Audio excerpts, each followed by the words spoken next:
Hello and welcome to another episode of the Voices of the Vic podcast with me, Mike Duffy, Cameron Smart, and as you can see, we're also joined by Nick from a Millwall podcast, Achtung Millwall, to talk about this weekend's dreaded game for the Hornets away at Millwall on Saturday.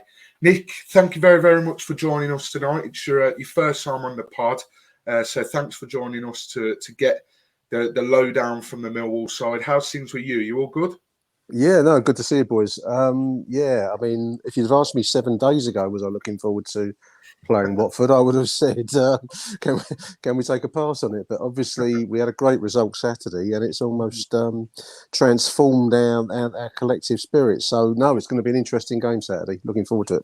Yeah. I mean, you guys looking forward to it, not so much from our side. I mean, just talk to us about this season, Nick. You sit a point above the drop zone in 20th. What's happened to you guys? Because, I mean, under Rowett, you were sort of knocking on the doors to the playoffs and you were really, you were fine in terms of nowhere near the relegation zone. Has Rowett's departure left you a bit stuck? What's gone on at Millwall this season? Gary Rowett, I don't know how much you boys know about Gary Rowett. He's a very strange manager. He achieves quite good results with most of his clubs, and he did with us, in fairness. As you said yourself there, Mike, he's got close to the playoffs last season. But he does it with the most boring, dreary football, and it's like, it's like being on a high fibre diet. It's doing you some good, but you're not enjoying life at all. It's we got to the near the playoffs. We had a last day chance against Blackburn Rovers, which, in typical Millwall style, we went 3-1 up at half time, anticipating the how you're going to get to Wembley, and then managed to blow it 4-3 in the second half. So for some time, in truth, we've not really tapped into what I would call the Millwall, the Millwall spirit. I don't, I'm sure I don't. I'm telling you what you know already. But the biggest weapon of a small club like the Lions is the den, and it becomes that cliche, the 13th man, whatever you want to call it. 13 sometimes, 14 sometimes, and then 9 other days when it goes the other way, like it did last Saturday versus Sheffield Wednesday. So, no, we've had a real roller coaster ride of kind of unexpectedly high league table finishes, played with tactics that were really numbing. I mean, you even when we won, you weren't really enjoying your trips to the den, and unfortunately, that's half the reason why you go there, is to enjoy your day with your mates and to watch some hopefully decent attacking football. Gary Rowett walked away. He left us in I think it was October, after a particularly poor result at Norwich, where the crowd were baying for him, singing for him to go. Clean up the chance for your family audience.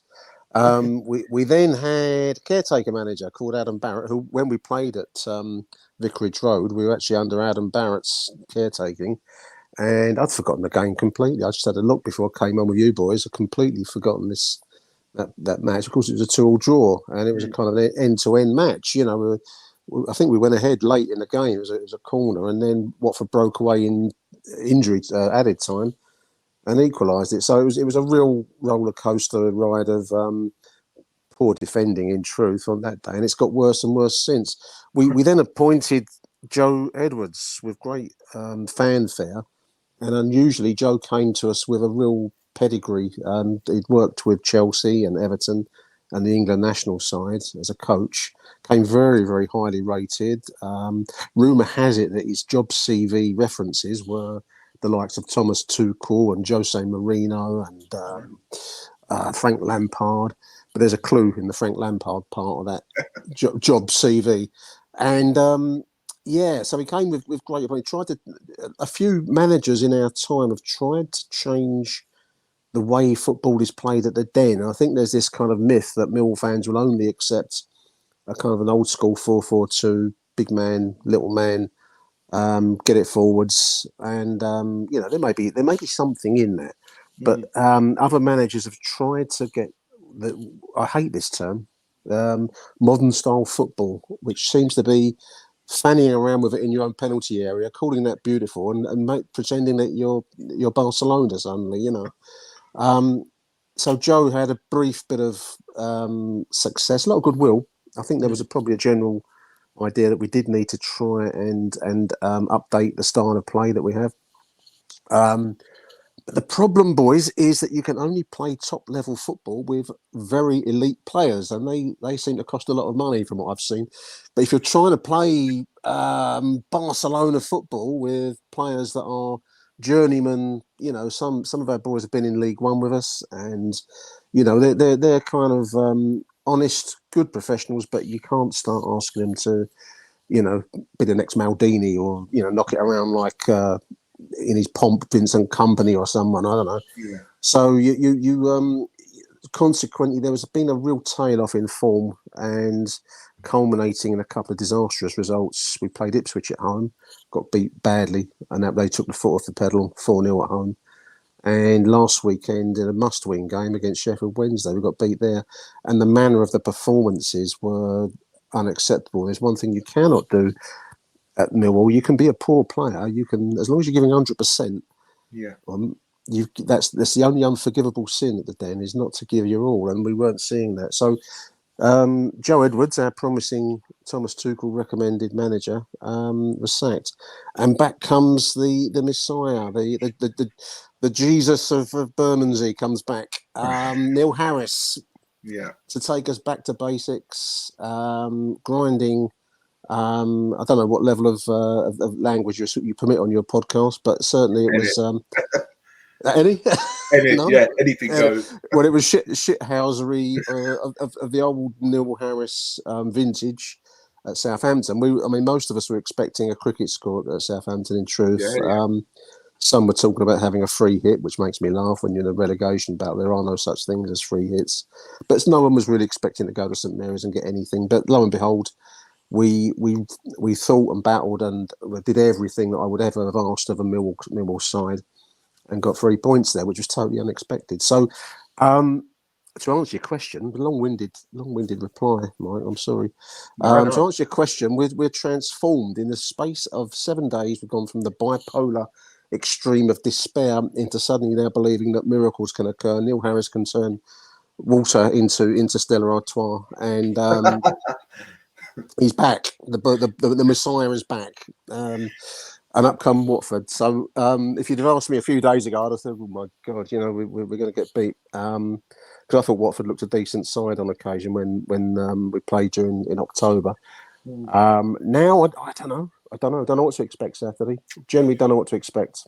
Yeah, neither do we. A lot of what you've just said, I found myself nodding in agreement, sort of thinking, I know exactly what you mean. You talk about you were maybe picking up wins under Rowett, but it wasn't pretty. We went to Rotherham last weekend and we won 1-0, but my God, it was the most boring game of football you've ever watched in your entire life. I think back to when we played Sheffield Wednesday at home, and I don't think. What was the statistic, Cam? They hadn't won an away game yet or something coming to Watford. They hadn't won full stop. They hadn't won full stop. Right, okay, yeah. 1-0 and we were crap all game. And, but then on the other side, you talk about that game against yourselves. You're a bit of a bogey team recently for Watford.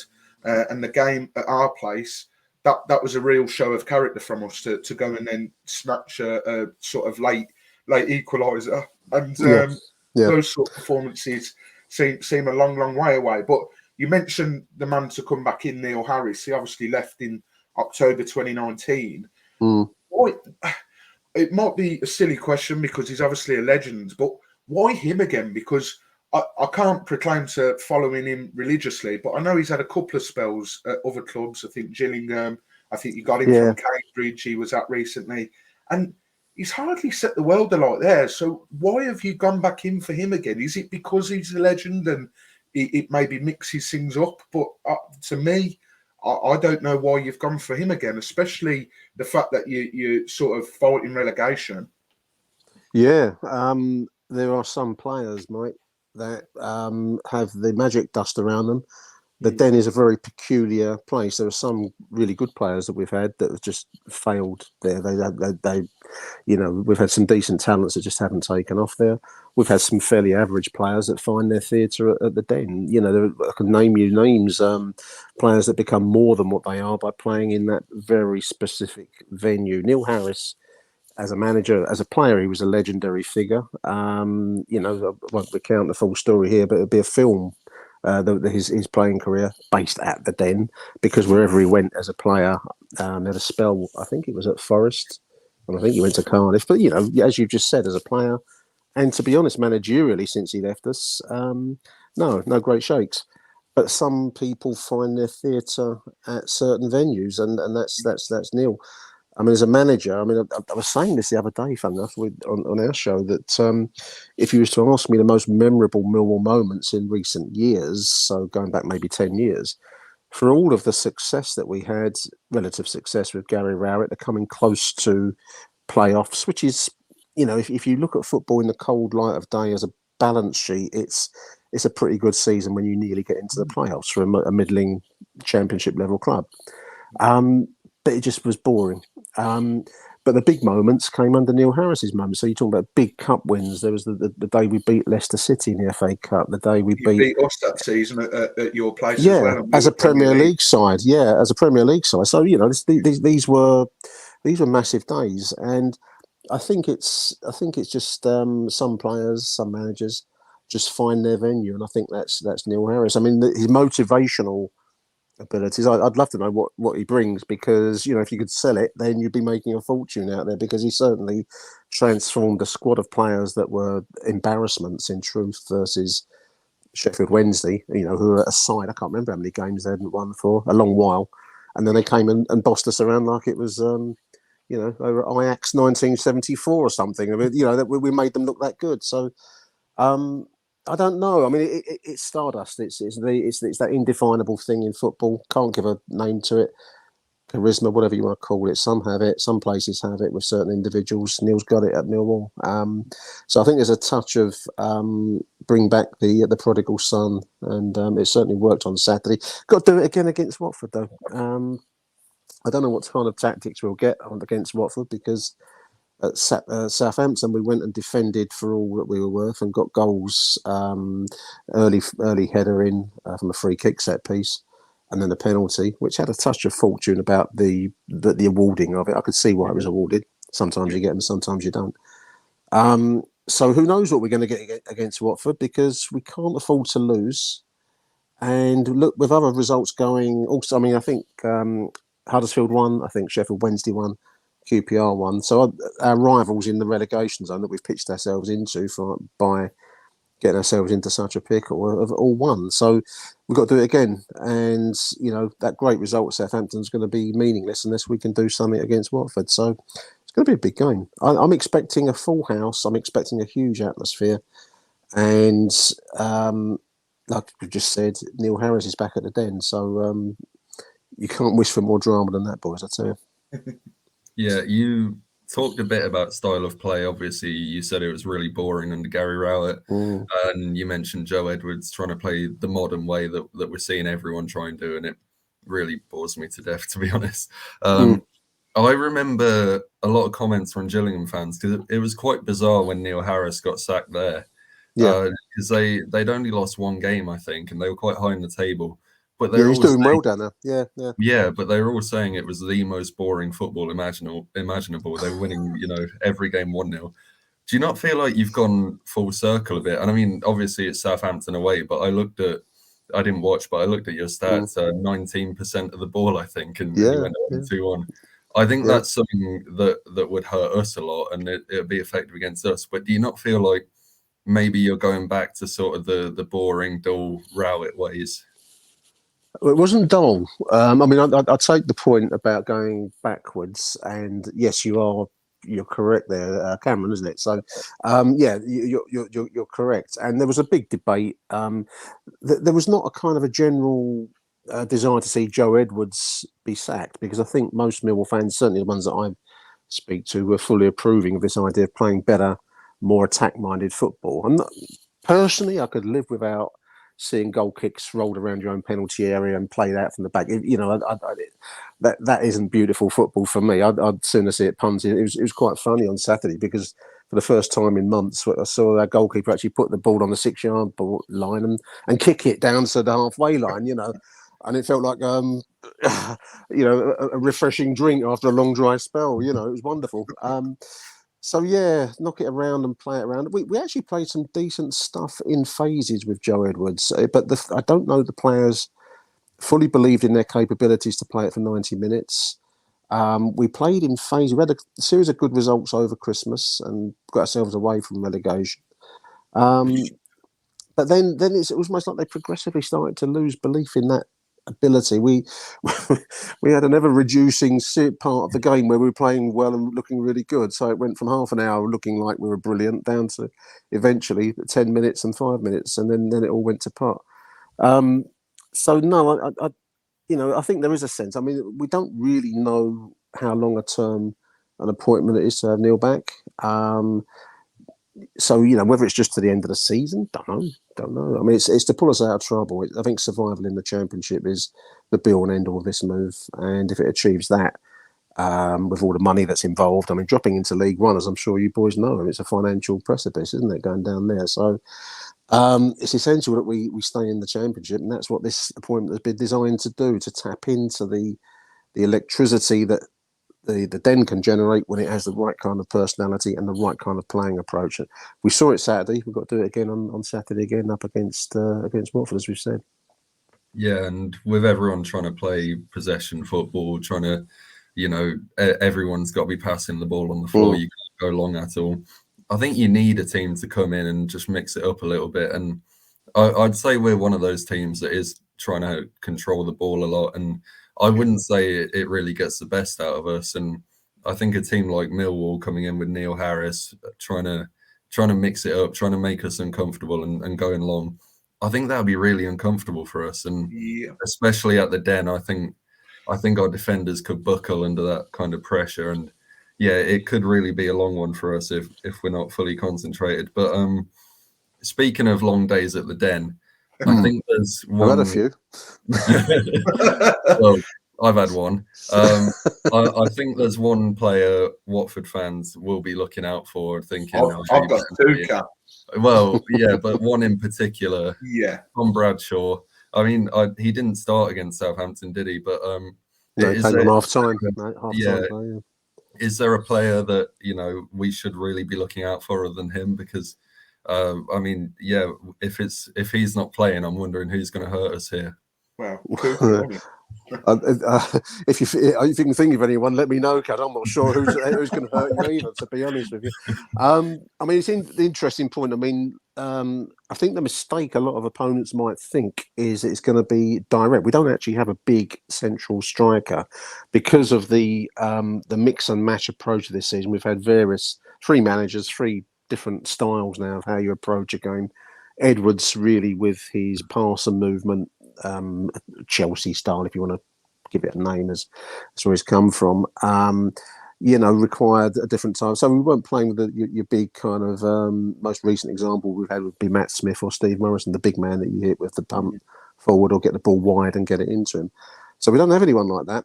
We've got Michael Obafemi on loan from Burnley, who is a fast striker. So we haven't really seen the best of him yet. I'm hoping we start to see some balls played in behind for him to run onto, because that's going to be his strength. Tom Bradshaw is our other striker. We've been afflicted with injuries all season, so that's not helped our cause. But Tom's tenacious and will chase and harry, and he's one of these players that just buzzes. He's all the time. He's there in front of you.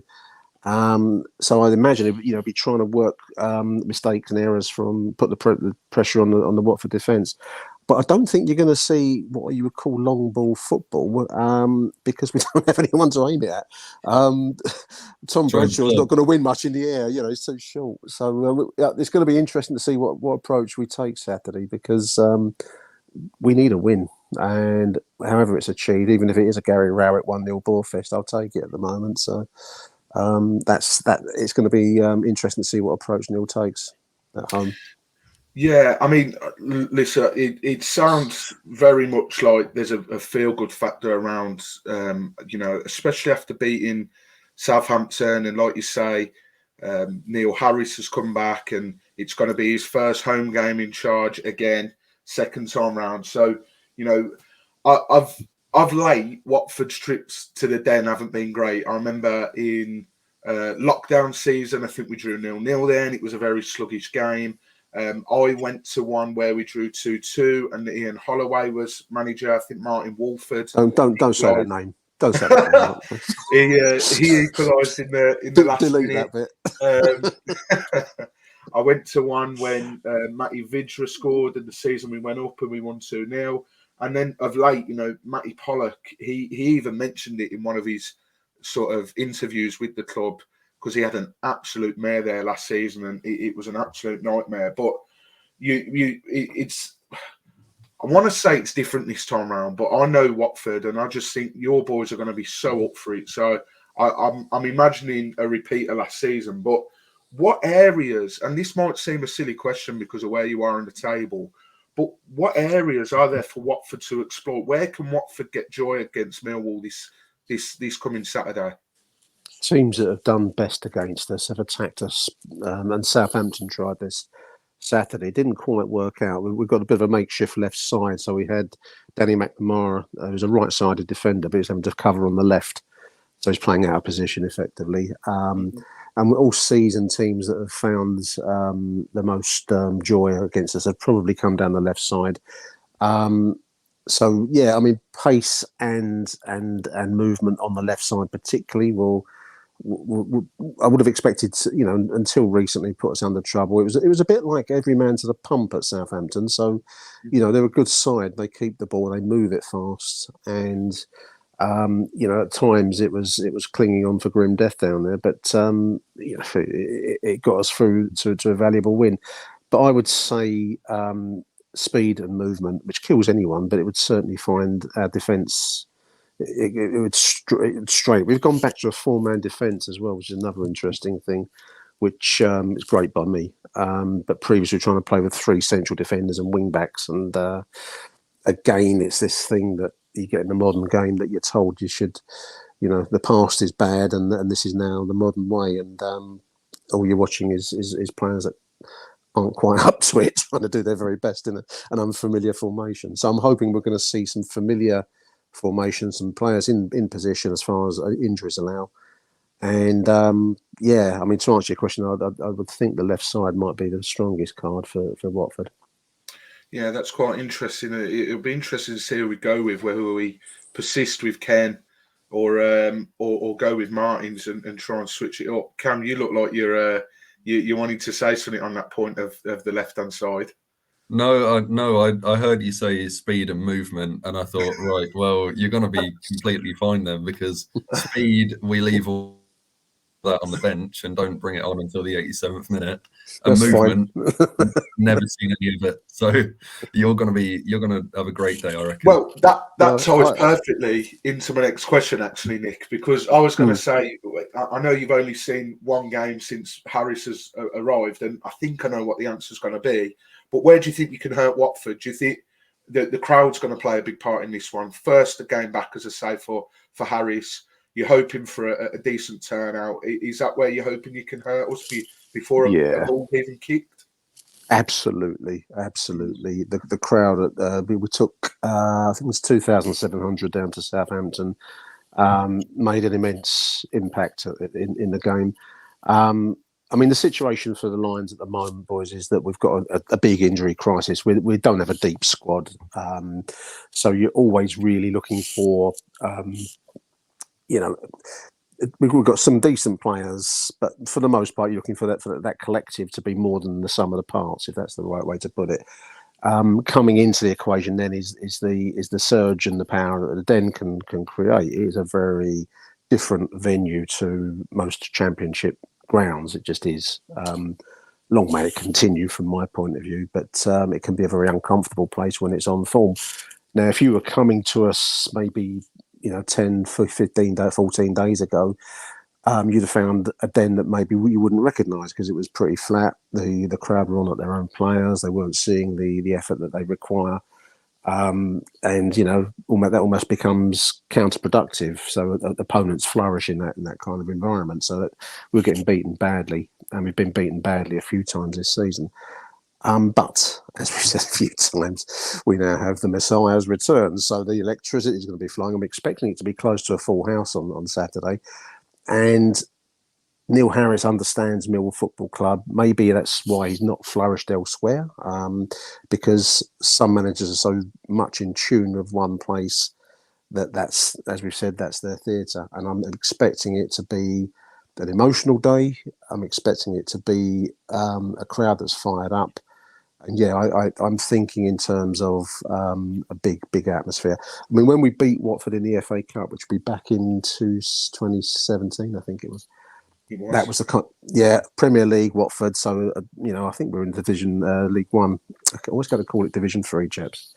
League One, and we beat Bournemouth en route. We beat Watford, and we beat Leicester City. At the time were clubs with much bigger resources than we could bring to bear, and we beat it by that method. And that's what we'll tap into. The problem for Neil is, in the end, the kind of the cup run mentality that I'm talking about there. Really, it's what we're talking about here. We've got a 12-game cup run to stay in the Championship. Is fine for cup runs or their equivalents in the league, but it doesn't really stretch over a 46-game programme. That's going to be where the stresses and strains will lie for us. And that's really what managers like Joe Edwards are trying to get us to a style where you could take that over with relatively small resources and compete. So there it is. But for this 12-game run now, I can't think of a better manager than Neil Harris to save the day. So, and I'm expecting to be a big atmosphere then. Big time. I despise the next question, to be honest. Okay. I think you've already answered it, to be honest, Gav. Well, yeah, you've mentioned the FA Cup game. But my memories of Millwall versus Watford are shit, to be honest. There was obviously that day at the Den last season. You're sitting in the wrong part of the ground, Cameron. There was that awful day last season. I mean, that was probably still the worst away day I've done. And what was the result last season? I've forgotten. Did we beat Watford last year? I think Tom Bradshaw got a first half hat trick.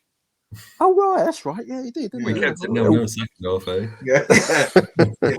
I've forgotten that. Yeah. But I remember being sat in my living room on Boxing Day last season, and that was just such a bad watch at Vicarage Road. The 2-0 defeat. Hassan Kamara got an early red card, and Bradshaw scored again, didn't he, Cam?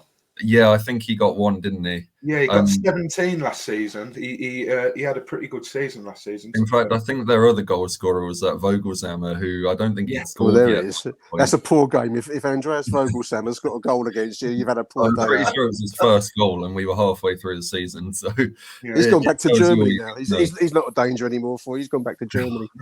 Thank God for that. But that's pretty much all I've got. Obviously, we got promoted against Millwall in lockdown, but that was lockdown, so I have no memory of it. And it was a pretty poor game as well. It was a really poor game. We got the early penalty and then just sort of didn't really do anything. And you mentioned the 0-0. That's my only experience of us playing Millwall, and it's not a great selection. But yeah, you've talked about the FA Cup game that you're clearly quite fond of. But any other big memories of this fixture? Watford, wow. Well, I mean, the classic. I mean, again, we're going to come back to Neil Harris, because Neil Harris as a player was a highly promising striker, free goal scorer for us. We got promoted with his goals in 2000 and 2001. And then he went down with testicular cancer. So this is the story of Neil Harris and his comeback game after treatment. He probably came back a little bit too soon, but he famously came back in a famous win at Vicarage Road against obviously Watford. And he scored a late goal. And there's this iconic photo of the team featuring Sean Dyche, Tony Warner, Richard Sadley, and then Neil Harris being lifted out of this kind of, lifting him up, pointing at the sky. So that's an iconic game in Millwall history. Ties in with Neil Harris. Otherwise, no, I suppose, yeah. I mean, is it a London derby for you boys? I don't know that I think of it as a derby, really. It's not really, is it? I know it's on the end of the tube, so within the M25, I know, but it doesn't really feel like a London derby match to me. It's it has its own personality. Watford, different. It's not London, so it doesn't really stick in my mind terribly much, Yeah, I think it's easy for journalists to try and lump it in that category of, it's a bit of a London derby, but it isn't. And I mean, I said earlier, recently, I've really not looked forward to the game, but before that, sort of the mid sort of 2010 period, we had a bit of a decent run over you, and we had your number a couple of times. I remember one game in particular, the season we went up in 2014-15, I went to the away game and we won 2-0. But the home game, I don't know if you can remember, Nick, it was around Remembrance Sunday, and we actually had a black and white striped kit. Yeah, I was there. I went to that game at Watford. And I think it was 5-0. I've forgotten. Yeah. If it was that kind of result, it's gone from my head now. There was that big tifo display as the players walked out, and it was the poppy, and that's right. That I remember that. sticks out, and I remember you had Ford in goal, and those couple of games stuck out for me. Like I say, we had a 2-2 with you at the Den as well. That was my first trip there in 2012, 2013, around that time. So but of late, other than the game that Cam mentioned in lockdown where we won promotion against you, bit of a boring game, to be honest. Other than that, recently it's been a bit pants, to be honest. So, and I think Saturday we'll just add to that list, unfortunately. And I know, Cam, your next question is relevant to that as well, isn't it? Yeah. So, what are your score predictions for this one? And mate, try and keep it as low as you can. I mean, it's the essence of the Den is that there are some games where you can almost feel the kind of electricity in the air, the hysteria in the air. There are many games where that doesn't apply, and it's as flat as a pancake, and you wonder what I was talking about if you went there. I could have taken you to last week against Sheffield, and it was quite toxic there. So it varies so much. I'm just anticipating an electric game on Saturday. This is what we live for. These games, these are the moments that you live for as a Millwall fan. You're never going to win much in the way of silverware, but you live for these moments, and this is a Millwall moment. A score prediction, I don't know. We've kind of got to win because there's no other place to go in this relegation fight. So I'm anticipating a win. That said, this has been such a topsy-turvy season that anything is possible, to be honest. So I mean, I'll predict a win. I'll go with a 1-0 win, but it could as easily be the other way around, boys. So I'll go. I've got to go for a Millwall win. Otherwise, I feel like I've been some kind of traitor to the cause. To be honest, I think I rarely do this, but I'm probably going to go down that route of a Millwall win as well. To be honest, Cam, mate, it all depends when that first goal is scored. For me, if they open the scoring sort of first 10 minutes, we could be in for a long day. I'm going to go with maybe 2-0 to Millwall. I think this uncertainty over at the moment as we record, which is Tuesday the 27th of Feb, the uncertainty around whether Ishmael is still at the club, whether he's not, and we're lining up a replacement, that's all up in the air. For all we know, typically the way this podcast works is we'll click end recording and it'll be announced that he's gone. So whether he's still there come Saturday or whether he's not, I just think the uncertainty of it all, it's too much. And if we play like we did against Huddersfield, my God, we're going to be in for a long old day. So I'm going to go with 2-0 to Millwall. What about you, Cam? Yeah, well, Nick's mentioned that atmosphere at the Den when it's on it, and for me, I've seen it when it's on it, and for me that means when Imran Loser was being stretchered around the ground and they're booing him and throwing stuff at him the whole way around, and Matty Pollock making his debut and having that nightmare. I mean, it is such a hostile place to go, and our players are just completely shot of confidence at the moment. A lot of them are. So I'm not expecting anything good to come of this for us, and I think it could be very similar to last season if we're not careful. But I'll be and I'm going to call this optimistic because I do think it'll be worse than this, but I'm going to say a 1-0 win for Millwall. Yeah, it's interesting you mentioned, obviously, it's been mentioned already tonight by Nick, and then you've just mentioned it. It's all about the atmosphere, and this actually links quite nicely, to be honest, because there's a bit of a link. I will never forget Birmingham City away in the season we got promoted. It was Gary Rowett had just been appointed, bit of a club legend, played for Birmingham for as a player. Yeah, everything. Yeah. And it was his first home game in charge. And it was a Tuesday night. And we went there and we were, really going for it. We got promoted that season. Birmingham was sort of middle of the road. And their fans won them that game that night. And we lost 2-1. And I could tell as soon as I got into the ground, I knew we'd lost that game. The atmosphere was electric. It's one of the loudest stadiums I've been to when they're on it.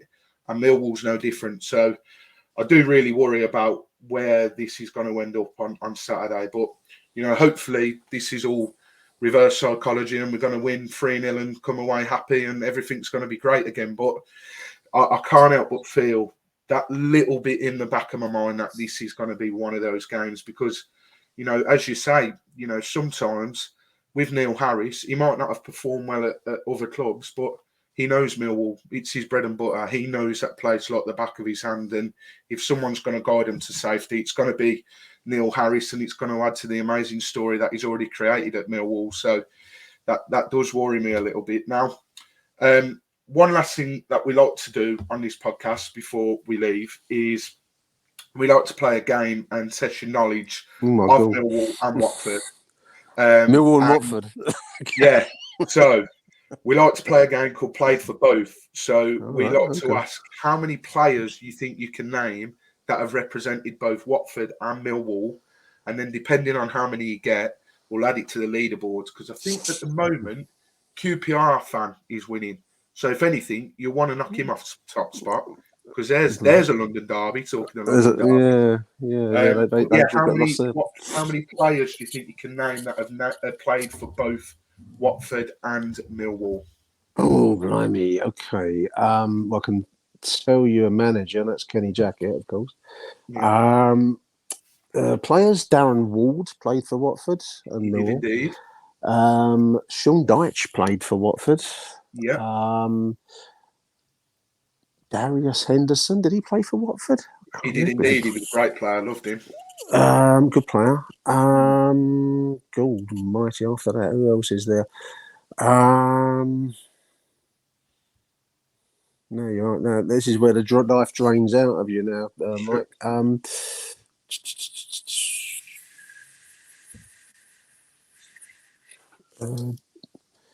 No others are occurring to me as I'm sitting here. You put me on the spot with this, and I could have prepped for this, but I'm not. We do it to everyone. It's all good. 3. How many did this QPR fan get off the top? I think he got double figures, to be honest. Did he? Oh, right. Yeah. You're talking to a bloke that can't remember the lockdown season. You're quoting statistics from the lockdown earlier on. I can't remember it. I can't think of any others, chaps. No, that's absolutely fine. You can retire on 3, and you've at least there must be more. I'm going to know with 3. So as soon as we press leave the show, I'm going to remember all of it. Well, I'm going to rattle through a few now. So we have got 2 goalkeepers. We've got Chris Day, played for Millwall between 2006 and 2007. Oh, right. That was a disaster season for us. We've got Lenny Pidgley. He was a Yeah. I can't remember him. I don't remember him. I don't want to remember him. There'll probably be a few here that you've probably tried to forget as best as you can, and vice versa for us. Didn't know Pidgley played for Watford. We've got Neil Ardley, who incidentally actually got sacked from his role at York today, but he's he went to Watford, didn't he? To Wimbledon. He went to Wimbledon after us. So he was managing it. Yeah. We've got a player who he only played twice for Watford, and according to my website, only played 5 times for Millwall. So you probably won't remember him. Moses Ashikodi. Oh, everyone knows Moses Striker. Ashikodi. Yeah, everyone knows him. He was part of the FA Cup final squad. We made the FA Cup final bizarrely in 2004, and Moses was involved in the fracas with another Millwall player called at the time Mark McCammon, and it led to like club disciplinary thing. Oh, it was all sorts of nonsense about it. So yeah, remember Moses Ashikodi. I didn't know he played for Watford though. That's interesting. I didn't know that. He was with us when we got promoted unexpectedly in 2006, and I think we were just sort of anyone will do sort of thing. And like I say, he only played 23 minutes in those 2 games. I think he had lifestyle issues, chaps. I think he had lifestyle issues. Yeah, let's put it that. Yeah. Hammer Boatsa, he was quite well received. Boatsa, of course, yeah. He was slaughtered. He came on at the Den. He had one good free kick. He was a free kick man. But he came on one cold night at the Den wearing gloves, and there's one thing you can't do at the Den as a player. That's wear long sleeves and the gloves and those tights that you can wear. No, don't do that, Hammer. And he disappeared without trace after that. I don't know where he went. But he was a good player, but he only showed it the once. Well, you say about players getting scrutinised. This next one definitely did at Watford. Matthew Briggs, we had him on loan. And Briggs, Fulham player, wasn't he? Did he come to yes, that's correct. Yeah, he was at Fulham. He was the one that famously, or infamously, however you want to look at it, give away the penalty to Leicester when Deeney scored up the other end. Okay. I mean, Knockout went down like a sack of spuds, but he still manhandled him and whatnot. So I remember him playing for us. He made no impact, put it that way. Yeah, same here. So yeah, we got Chris Day and Sean Dyche. Lloyd Dyer, I didn't know he was at Millwall, to be honest, until I saw this. Now you say it. It's one of those half memories that lurk in your head, like a childhood memory. A man who, this will always make me laugh. Now, I know you said not to mention him earlier, but that manager from down south earlier. Hollow words. Yeah. He loved moaning about the fact that we'd signed all these loan players when he was manager of Crystal Palace, and Watford signed all these Udinese players. And then what did he go and do at Millwall? He went and loaned one of those Udinese players. There was an Italian player we had. What was he? Fabrini? Diego Fabrini. I loved Diego Fabrini. I loved him. He seemed to have that effect wherever he went on loan, but he just didn't do it at Watford. He spent more time on the floor than he did on his feet. It was beautiful to watch without being effective. I mean, there was a lot of debate as to why do you love Fabrini, and it was this ability to do tricks on the ball and to look beautiful, swaying in and around the wing. But did he actually do anything in front of goal? I don't think he did. So it was one of those. But yeah, I do remember Fabrini. Now you say that, yeah. And then just to rattle off the others, you've got Henderson, Will Hoskins, Lucas Neal. Noel Williams. I didn't know he was at Millwall. He only made one appearance in 2008, apparently. He's been at a lot of clubs, Gifton, hasn't he? But he passed through the Den, remember him being at the club. Yeah. You had Matthias Renigi. You had the pleasure of having him as well, the big Swede. I've forgotten it. Where are you digging these names out from, mate? Theo Robinson, he only made 4 appearances. He was the boy from Huddersfield. He came from. We paid money for him. That's right. He was more a sort of academy product for us and tried to break through, but never did, sort of thing. He was a prospect that wherever he went always looked exciting at first. And I thought, blimey, we've signed a player here when he first arrived, and then he kind of faded rapidly. Wherever he went, he seemed to do this high splash, big splash, and then that was the last you heard of him. He went on to, I think he went back to Huddersfield, or he went somewhere, I don't know. But didn't make an impact. I believe, as it stands, he's playing at Gloucester. Is he still going? We heard he was playing at Gloucester in the National League. Wow. So, but he's 35 now, and when he broke through at Watford, he was a young whippersnapper. But Theo Robinson, Danny Shitu, I loved Danny Shitu. Iconic player at the Den, because we went to the FA Cup semi-finals with Danny Shitu, and he had this catchphrase of "That's what we do." Became like a big thing at the time. 2013, I think we got beat by Wigan in the semi-final. But Shitu, good player. I like Danny. Yeah. My dad would never let me get his name on my shirt when I was a kid, and yeah, you can see why.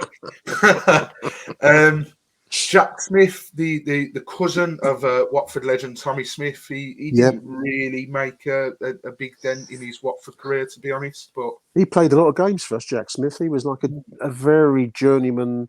I think he was he a right back or left back? Right back, I think. yeah, In our League One days, so kind of like the late. I think it was a Kenny Jackets signing actually in the kind of the years before we got promoted with Jacket in 2010. So no, he was a good servant actually, Jack Smith. I remember him well. Yeah. Jordan Stewart, he only made 4 appearances Blimey. for Millwall, 105 Blimey. for Watford. We've had him on this podcast. He's a top bloke, but I can't imagine he made many waves at Millwall with only making 4 appearances in 2011.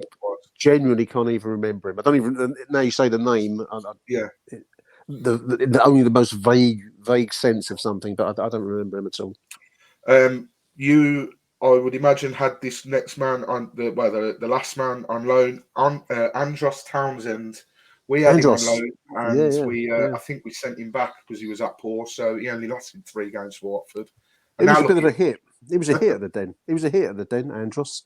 But I think he was with Spurs on loan with us. Yeah. And we were in League One, so we had, didn't have a penny to our name. So I think he went back on to another club on loan. But he was a good prospect. I remember him being a favourite at the Den. Good player. Yeah. So yeah, that's that. They're all the other ones you could have had. Many names in there that you would have forgot, and same here, to be honest. Because the less said about them, the better. But no, we really appreciate you coming on tonight, Nick. You're welcome, boys. As always, it's good to have opposition view and know what you're thinking ahead of the game. And yeah, as you can tell, me and Cam aren't the and probably all the other Watford fans listening to this aren't the most optimistic going into it. But we hope you stay up. I do have a little bit of a soft spot for Millwall. I think it is one of them places where proper football club and really get behind their team, and when it's rocking, it's up there with one of the louder atmospheres in the Championship. So yeah, thank you very much for joining us tonight, Nick, and hopefully we'll speak to you next season.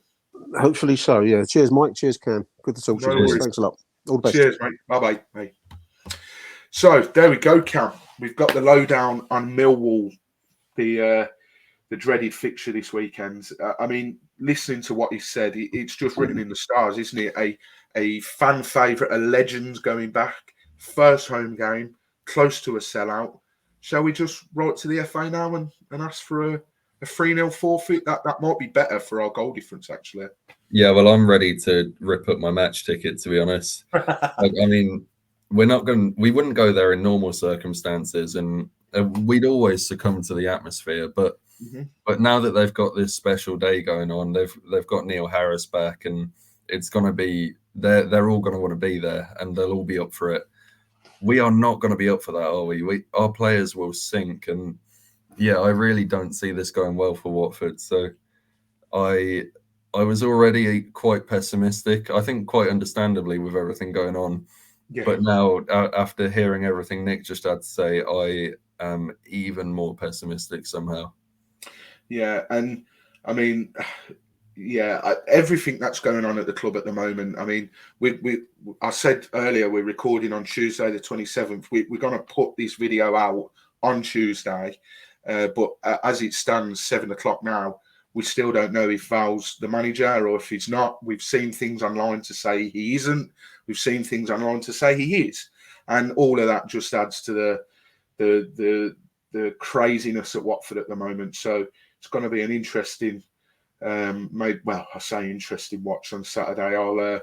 I've got some painting to do. I'd rather do that than watch the game, to be honest. And I watch it dry as well afterwards for fucking good measure. But yeah, it could be quite hairy on Saturday, and I'm not looking forward to it. And then we've got another game on Tuesday at home to Swansea. Hopefully do the double over them, although the way things are at the moment, we've not won at home for, I think, I was listening to From the Rookery end earlier on the way home, and I think it's bordering on 99 days that since we won at home, I think. Yeah, that could be right, but I know it's 7 games, and that's the third longest run in the EFL without winning at home. So, yeah, something's got to change. Yeah, something has got to change. But if you've watched tonight and you've enjoyed it, don't forget to drop a like on it. Drop your comments as well. Let us know your thoughts ahead of the Millwall game. Let us know your team predictions. Let us know your score predictions as well, and any memories that you might have from Millwall against Watford. We'll put our team predictions out on Twitter close to the game, probably on Thursday or Friday once we've had, the team who's come out from the press conference from Valerian Ismail or Tom Cleverley or Troy Deeney or Roy Keane or insert name here. Jay Rodriguez. Yeah, exactly. Yeah. But yeah, no, if you've enjoyed the video, drop it a like, leave a comment. Don't forget to hit that subscribe button as well. And leave us a rating on your favourite or your usual podcast provider as well, whether it's Spotify, Apple Podcasts, leave a rating as well. But ourselves will be back on Sunday to dissect the Millwall game, whatever the score. Don't know who it's going to be yet. But yeah, we'll be back on Sunday to talk about the Millwall game. But till then, come on, you all.